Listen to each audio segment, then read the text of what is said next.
ತರುವಿನ ನೆರಳು ಕೊಡುವಂತ ಸುಖವು ಕೊಡುವನು ಕೃಪೆಯ ದಿನವು.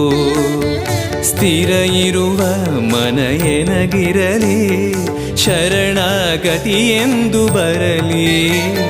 ಭಗವಂತನ ಪ್ರಿಯ ಮಗನಿವನ ಸಾರಿ ಬದುಕು ಇರಲಿ.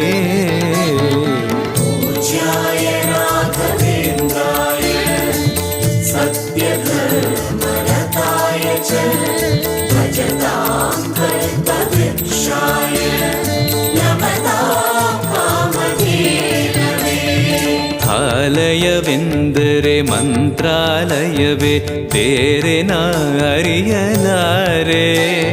ರಾಜನು ಎಂದರೆ ಶ್ರೀ ಗುರುರಾಜನೇ ಮತ್ತು ನಾ ತಿಳಿಯಲಾರೆ. ಆಲಯವೆಂದರೆ